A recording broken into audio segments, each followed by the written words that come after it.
Okay guys, welcome back to the SCPL. I'm Kix, joining me just below is Rapid, and we just saw a fantastic TVT between Scan and number one Flash for White. That was a really crazy game. It absolutely was, Kix, and I think perhaps the craziest thing is, not only just how close this is, but Scan's got a lot going on in his life, right? The first way that I think a lot of non-Koreans find out about Scan is because he does speak very, very good English, and he interacts with the foreign community. He's got a lot of tips and instructional videos. He used to stream a whole bunch, but ever since beginning his civil service in the military, he has a lot on his plate, right? But he's still able to come out here to play for his clan and take a game to put them up 1-0 in this semifinal series. So really super impressive to see that. I know real life takes a big toll on a lot of pro gamers, and so just a lot of credit to him for balancing that out and coming out on top. Yeah, I mean, winning a game like that when you're, as you said, in the military must be very difficult. Obviously, he's not allowed to stream at the moment. He does have a little bit of free time, which he is using to play. But moving on to our second game here, we have the second highest ranked player in the SCPL up against one of the top runners for White as well. This should be a very cool match here on our next map. Yes. Okay, so let's have a look at who our players are gonna be.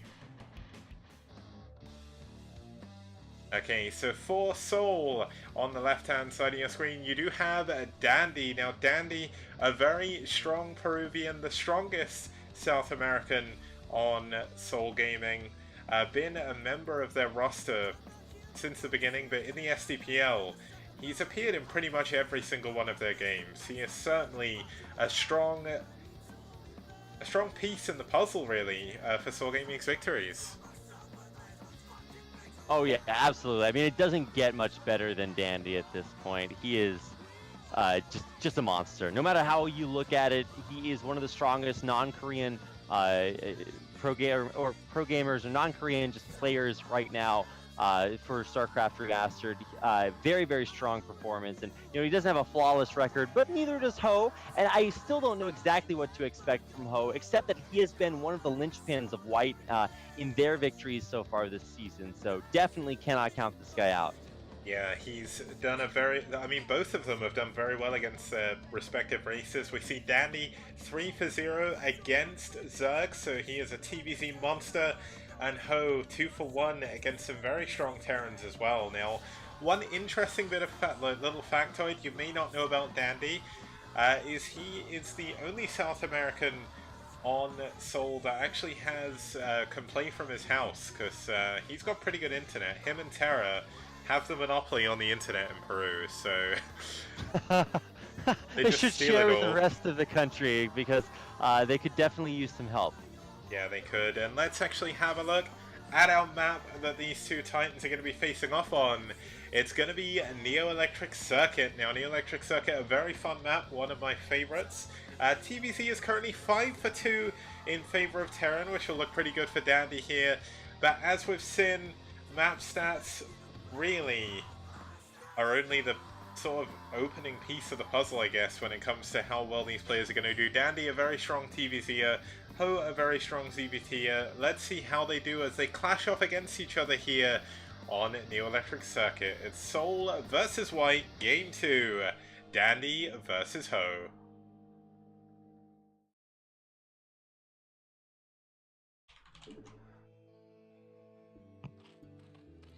And over here in the top right position, we do have, in the blue, it's Ho fighting for White.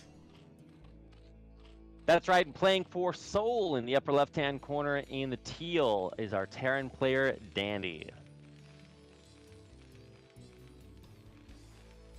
Now, alright, sick. A TVZ? Yeah, many people's favorite matchup.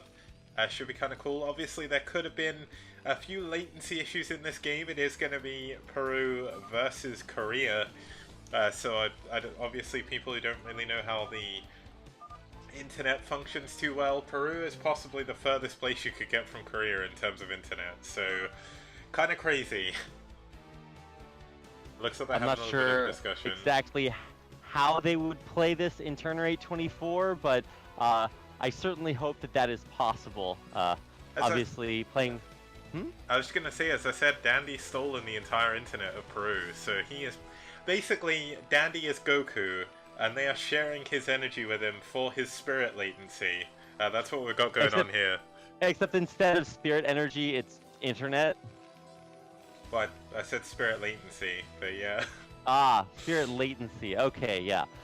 Everybody has a little bit of latency just baked into their human soul, and they have the ability to give it to players to help them play an STPL. I don't know if this plot line is quite as strong as the Dragon Ball arcs, but I'll give it to you, Kix.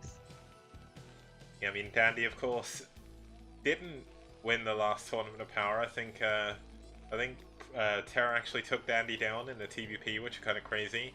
That was for the Pro Series, I think, if I remember correctly. But here we do see Dandy once again in his native situation. TVZ doesn't race pick for this one, so he's got a lot of experience.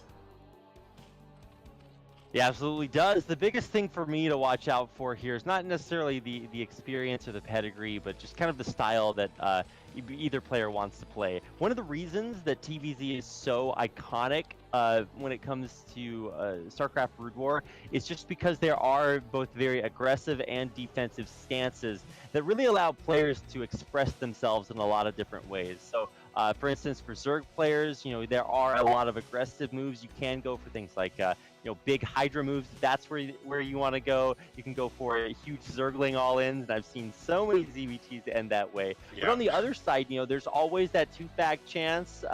You don't often see that because usually bio is much more common, but you can go for a mech-heavy play style. Although I would say SK Terran is 90% of the games that I see in STPL.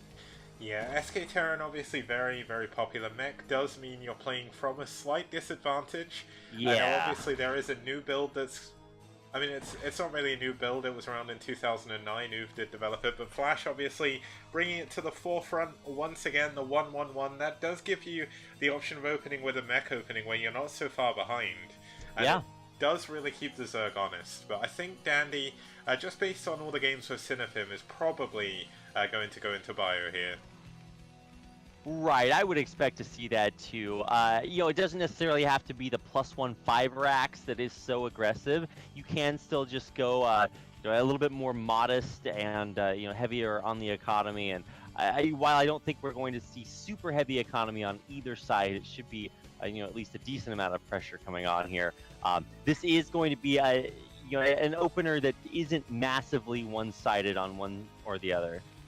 Yeah, it does look like it's going to be the +1 5 racks, by the way, just based on the timing of the gas and the engineering bay. We should see the Academy coming up fairly soon after this, around 30 supply, so a fairly standard opening from Dandy. Now, Ho is making good use of this map. Electric Circuit, in case you haven't seen it before, does have that protected high ground mineral only third, which is going to benefit not only Ho going for this 3 hatch build, which will allow him to drone up a little bit quicker, but it will also give Dandy an advantage later on, and it's one of the reasons why bio is a little bit stronger here. What is? The fact you get a lot more minerals from the mineral only. Oh yeah, that is actually true. So if you are going mech, that still helps you a lot. It just fuels Infinity Vultures, but you're right. It is a little bit. You can kick in a little bit earlier if you are going for bio. Oh, look at Ho, just sniping off that one little Marine that was too far forward. That's the guy that's like, oh, what's that shiny thing in the grass over there? And he's like, well, that's not much at all. And then he dies to Zergling. So it's like, well, you probably gotta use the power of friendship, the most powerful force of any Marine. The idea that this is a life lesson that you can learn from Brood War. One of many, of course, is that by yourself you are totally incapable of doing a whole lot, but when you join with the rest of your friends, truly you can accomplish anything. Well, that and massive drug use, that really helps you a lot too. Yeah, now one thing that impressed me a lot there was I was just watching Dandy's SCV that was one hit away from death for ages, and he kept it alive. We do see Dandy actually adding on 4 barracks at once. Now, to do this he did cut a couple of SCVs, which means his economy isn't going to be as strong. He will immediately go for his comsat, so he doesn't want to get caught off guard by anything. But he doesn't have too much to worry about. It's going to be a very standard 3-hatch Spire opening from Ho. He's not adding on too many Lings, so it's not going to be a crazy all-in or anything, but here we go. Could this be a strong push-in from Ho? He's going to go for it, and there's no bunker, keep in mind. So this is really something that, there's no way for Dandy to really realize. He should know that there's the potential, and so this, forward supply depot is at least going to really help him out to eliminate a lot of surface area from any Lings that run through. Yeah, now I did say it was a standard 3-hatch opening, but I was actually slightly incorrect, because hidden amongst the 3rd hatchery on the minimap there is a Hydralisk Den. And now Dandy does scan. He scans the main and sees the Spire. Now this is a lot later than normal. You should have the Muteless around now with a 3-hatch Muta play. So Dandy should know that something's a bit weird, or something a bit weird's going on.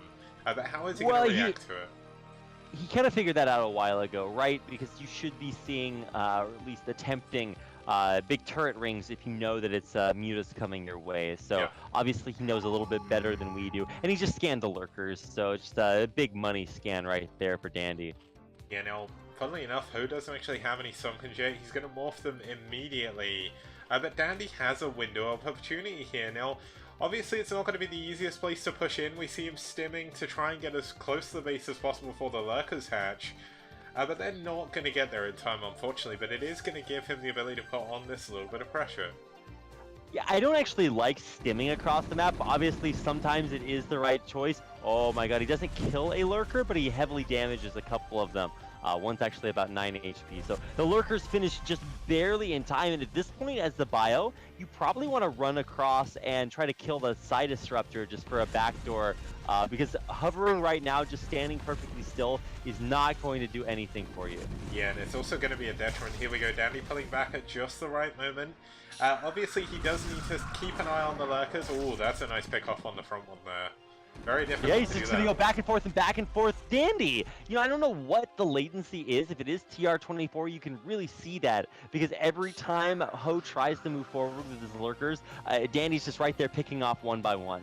Yeah. But he's in a little bit of trouble right now, as he is going to get sandwiched. A big move here by Ho, and now Dandy's forces cannot run anywhere. A big move there as Ho wipes Dandy out.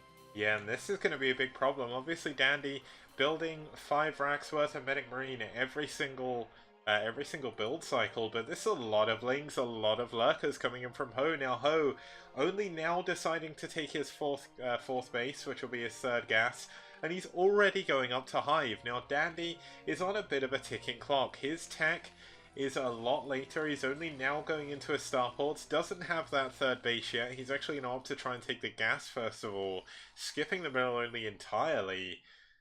And I mean, as soon as Defilers get into this game, Dandy is going to find himself in a lot of trouble with this low tech. Yeah, it turns out when you build only ranged units and your opponent techs up the Dark Swarm, I don't know about that one. I mean, obviously you can mix in a bunch of fire bats if he wants to go that route, but he's in the vulnerable transitioning phase of going from bio into the SK Terran, where you just build a ton of science vessels, and I mean that takes a lot of gas, a lot of time for that energy to build up for irradiates, and we'll see if Dandy gets that time. A lot of lurkers, a lot of Lings moving forward towards that very vulnerable bioforce out on the map. Yeah, Dandy just got the money scout. He sees the fact the 4th base is just going up, and this is going to make him feel a little bit safer. He knows there's not going to be that crazy Zerg swell of gas coming in. It's going to be a long time before we see anything like Ultralisks. Of course, the Defiler is going to come in first, but without all that extra gas, it's going to be a little bit harder for Ho to really kick it into high gear. Yeah, exactly. It's a Zerg, like, unless you're just flooding Zerglings everywhere, mineral-only bases are not, super desirable. Zergs just love their gas. So we'll see exactly how Danny wants to play this. Obviously, running his bio through a big lurker position is not on top of his list. Yeah, and when I saw that back Marine die, I sort of pulled a really weird face because I didn't think that would die there, but apparently lurker spines are quite wide. That's news to me. How do they work, Kicks? No one will ever know. Yeah, it's like magnets.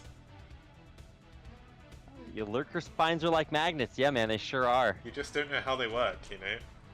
Oh, well, I did take quite a bit of physics in college, so I'm not totally incompetent. But in general, yes, they work in mysterious ways. That's for sure. And here we go, the first two vessels are coming out. This is a little bit dangerous. He doesn't know if there's any Scourge or not.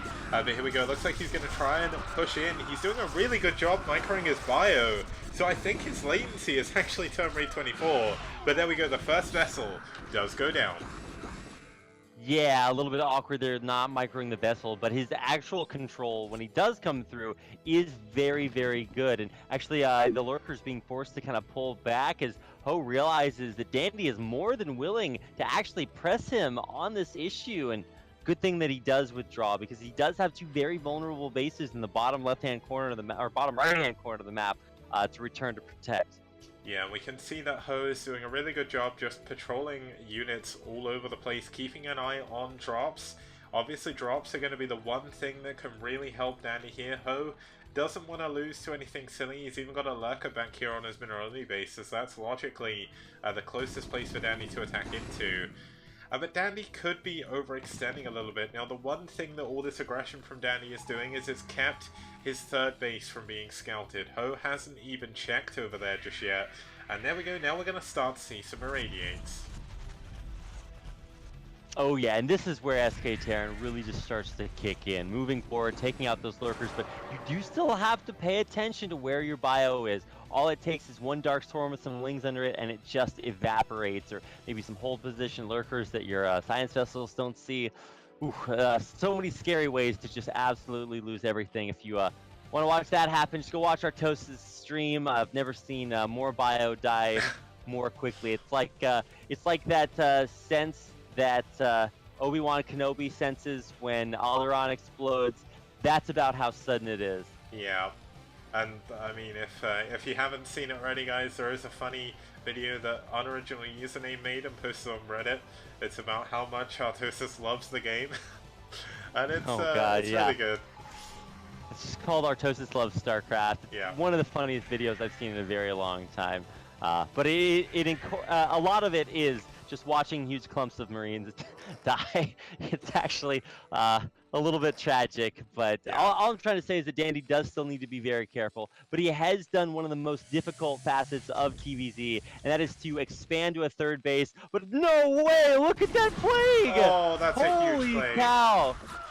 That is definitely a plague-oo. Oh my god. Okay, well, Dandy, he's gonna maybe have to back up now.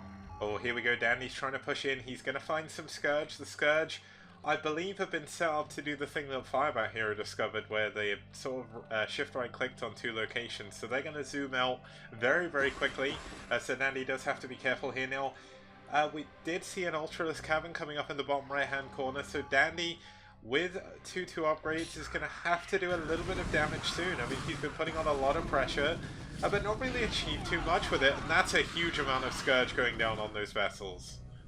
Yeah, all the vessels at 1 HP, right? So they are not long for this world for sure, but I mean, they're still going to be able to use all of their energy for irradiates, getting rid of defilers, lurkers, and still staying alive. So if Danny wants to withdraw them and repair them, he certainly can. There's a bunch of Scourge coming forward right now, so he does need to control the science vessels as well, but it looks like, oh no, he will lose all 3 of them. Yeah, that's a huge, huge deal. SK Terran is all about, whoa, Rapid, look at Dandy's natural. We've got a battle cruiser.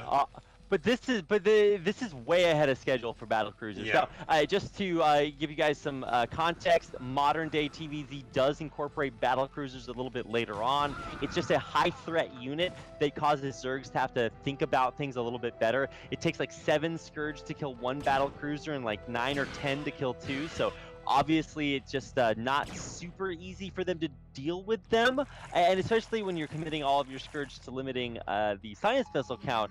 2BCs show up in your natural, it's just really difficult to deal with. Oh, this is some very, very nice usage of his units by Dandy. He has sent his battlecruiser at the top to force Ho to look up there, and we see him doing a double drop on this bottom right-hand main. He's pushing into the natural as well.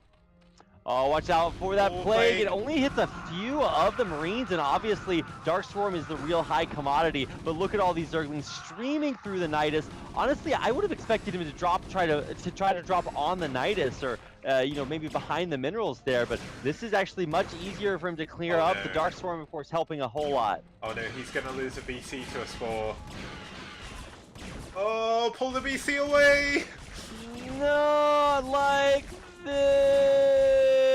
GG. Wow. Okay, so the BC rush Oh does no, not the work. Scourge, sorry, the Plague even, pulling all of the bio into the natural, and this is why SK Terran is so difficult. One Plague and all of your army just goes all into Lurkers, and Dandy has lost his winning, well not winning, but lost his good position on this map. He has secured a 4th base, which is obviously going to be very big, but here we go, we've got a lot of Adrenalings now, they have 2-1, and there's even some Ultralists to back them up. Yeah, a big swing game for sure, Kicks. Wow, Dandy seemingly had a whole lot. Now he's just got not a lot. And realistically, this 9 o'clock base is pretty forfeit unless he can mount some sort of like single-player-esque hold against the massive Zerg legions. This is not going to be long for this world, for sure. Yeah, this base is 100% going to go down. He can at least lift the command center. There's nothing here that can shoot up. But there's going to be a lot of SCVs going down. And I mean, Firebats are coming in. And Firebats are going to help deal with the Lings, but he doesn't have that much to deal with the Ultralisks. Yeah, Firebats are in general pretty terrible against Ultras because they deal AoE damage, which gets multiple hits that are all very reduced by the higher armor count, 4 armor on these Ultras. So, yeah, not the units you want. Now, I mean, there is a BC out, so eventually that will kill off all these Ultras. So they're not going to be able to devastate the main, but it's just bruising, right? And that's what Zerg does at this point. They just try to bruise the Terran over and over again until they can't recover. Yeah, no, we actually see a lot of Ho's Ultras getting stuck on the side of Shropters. He's sending a lot of them down to the bottom right for whatever reason. Oh, wow, I actually completely missed this. There was a drop taken down the 4th base. He's going to get the other hatchery, possibly. No, it's going to go, it's going to stay alive. And Ho is going to clean that up, but that's the sort of move that Dandy needs to do to stay in the game. Yeah, Dandy is not out of it just yet, but he does need to stabilize. Somehow, he kills the Ultras that were headed down towards his, what is that, 8 o'clock base, 7 o'clock base? And he is going to stabilize those bases while he looks to reestablish the 9. So Dandy holds, and he does have a bunch of command center stuff, but unfortunately he's not mining at any of them. So realistically, his income is still really limited. Yeah, and the trouble is he does have a lot of medics. He's got a lot of Marines. 3-3 upgrades have finished. Oh, another BC goes down though, and this is a lot of extra damage for Dandy to be taking. He's bet a lot on these battle cruisers, and they've not really paid off so far. Yeah, he keeps committing to them as well, keeps rebuilding them, and I mean, these things are just so expensive. So realistically, one of the reasons that you never used to see BCs is that it takes so much momentum from fueling massive bio numbers, and realistically, you can't commit to a high science missile count if you're spending all your gas in BCs. So right now, if you're going pure SK Terran, you've got a huge cloud of like 10 science vessels or something that you built up over the course of the game. Instead, Dandy has none of those. Yeah, the trouble is Dandy is going to need perfect medic rules here, and that is so difficult to pull off when you're playing bio. And here we go, we do have... oh, a huge plague right there. That is just really going to... Oh, this is just too much Zerg, I think. Dandy has played valiantly, but this is just so many Ultralists, so many Zerglings. And there's more medics than Marines at this point. Dandy has no damage output.